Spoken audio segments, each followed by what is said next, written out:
Most people know DTF from Superbad. She's DTF. She's down to man. She wants to man. But today, we're going to talk about the really fucking cool DTF.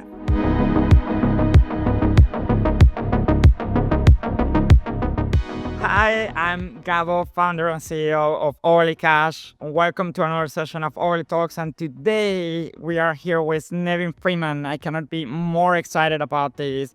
We're going to talk about one of the latest features that we're adding on UGLYTALKS, the DTF. And for many out there listening today, it may be like the first time hearing about the reserve protocol itself. So before getting into the product and into the indexes that we're offering to people through UGLYTALKS, we should talk about what is reserve and why reserve exists in the world today. Well, it's called reserve because the eventual goal is to create a reserve currency.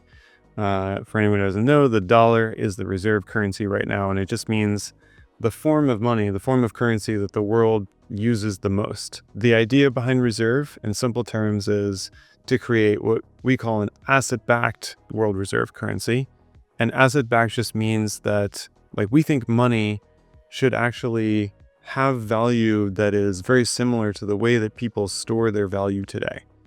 Anybody who has any meaningful amount of wealth doesn't just hold one thing. They don't just hold like just Apple stock or just gold or just Bitcoin. They end up holding a whole diversified portfolio. So the simple idea behind reserve is, well, what if money itself just was an index of all the world's assets, a sort of diversified portfolio like the market has generally chosen. So that's the big idea behind reserve. Imagine a future where precisely everyone around the world have access to money that doesn't lose value. You know, it's a future that in reserve we seek, and it's a future that I'm like personally so excited about, and that it complements, and that's why UGLYTALKS is part of this ecosystem, is part of this project. It complements like a world where people don't need to be thinking about inflation as an ongoing problem. Many people today say, hey, you're worried about inflation, get Bitcoin. But the reality is that sometimes Bitcoin goes down. When we're talking about crypto indexes and this mission of money that doesn't lose value, what is out there for the people today? What are those DTF? What does this mean? What is a DTF? A DTF is like an ETF, but in DeFi. DTF stands for Decentralized Token Folio. And, you know, I was just talking about asset-backed currency. You know, how do we get from asset-backed currency to DTF? Well, we realized that if we want to offer asset-backed currency to the world, the way that we imagine it, that would be a token that is backed by and redeemable for a whole slew of other tokens that would represent, you know, equities and bonds and all sorts of assets around the world. You know, today, the thing that people are doing with it is creating indices of crypto assets. If you invest in the stock market, you might buy the S&P 500 index, and it's just the top 500 companies weighted based on their market capitalization. Well, we're starting to see the same sort of thing occur in DTFs. So you can buy like a top 10 or top 20 or top 50 crypto index. It's really taking the concept of index investing that's really popular in traditional finance and bringing it to crypto investing as well. Okay, hold on. I need to reemphasize, this is already available for UGLYTALKS users. And you can get it right now in just 2 taps on the UGLYTALKS app. I just wanted to ask you a little bit more of context about this DTF that we're currently offering today for the people to understand if this is something that is potentially for them. Should they just buy Bitcoin instead of this? Tell me a little bit more about this particular DTF that we're offering today. Let's start with the Bloomberg Galaxy Crypto Index. It's an index that's defined by a partnership between Bloomberg, the big financial company you've probably heard of, and Galaxy, which is a crypto fund. And so it's a professionally designed index that those entities have sort of calculated to figure out what they think is an appropriate broad portfolio allocation within crypto.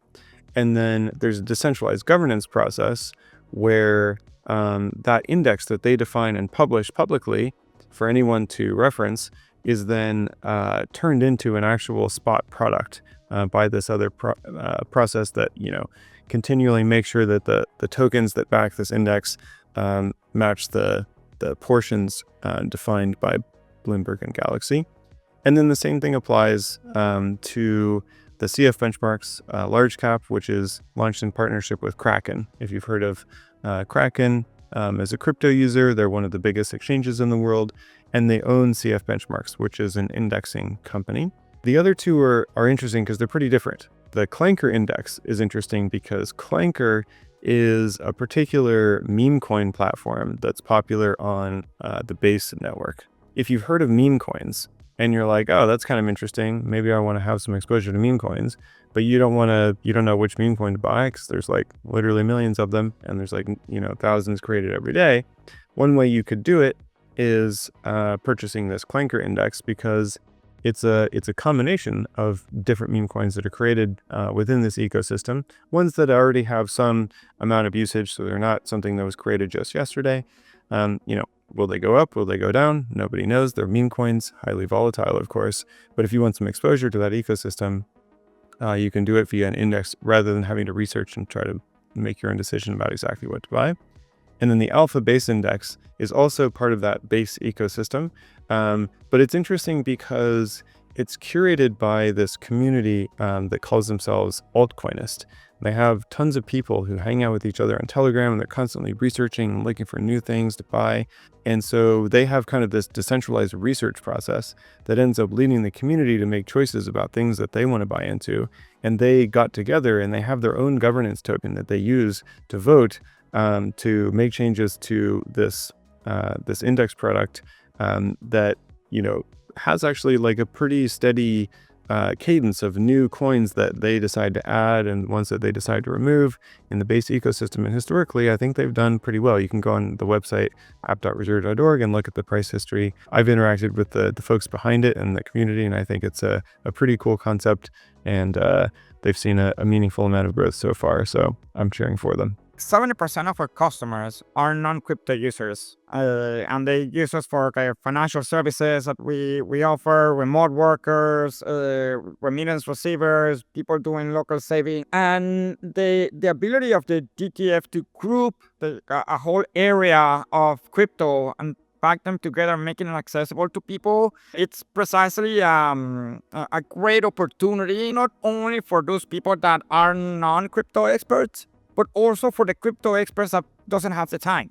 I've been on the industry for over a decade, and I just don't have the time to track each one of the narrative and each one of the tokens that are coming. And here is a particular index where I can bet on the narrative or get invested into the narrative and have a little bit of more of a peace of mind on that. Lastly, is there a good time or a bad time to buy a DTF?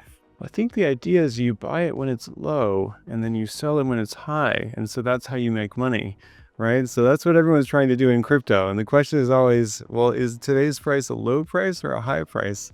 And I know whether today's price is low or high, but I'm not allowed to tell you because that would be financial advice, and we're not allowed to give financial advice. So you're gonna have to make that decision for yourself. But in all seriousness, it's hard to tell. It's hard to tell whether it's a good time to buy or sell crypto at any point. Some people take the position in all asset purchases, whether it's crypto or stocks, that, being broadly exposed to the market over the course of time generally ends up being a good thing. If you keep your money in cash for 10 years versus being in the market, you almost always do better if you're in the market. At least so I've been told. Again, I'm not here to give financial advice. So, we want to give people the tool to make that choice if they want to, but obviously you have to make your own decision about whether today is the right day to buy. Well, and Nevin, thank you so much for coming to the UGLYTALKS, and for everyone listening out there. This is the co-founder of the decentralized BlackRock of the world, pushing forward asset-backed currency in humanity. And I hope that you have a good night now in Singapore. I know that it's pretty late for you over there. Yeah. Thanks for having me. Happy to join you guys, and hope you're off to a productive Friday in San Francisco. job. Awesome. And to close the conversation today, we have a special contest only for early cash users. We're giving $1,000 for whoever gets the most views on social media explaining what are these crypto ETF, what are these crypto indices, and why you should get on the early cash app to get one of them. So make your video, upload it, tag Ugly Cash, and you can get $1,000 at the end of this month. Good luck, everyone. See you in the next Story Talk.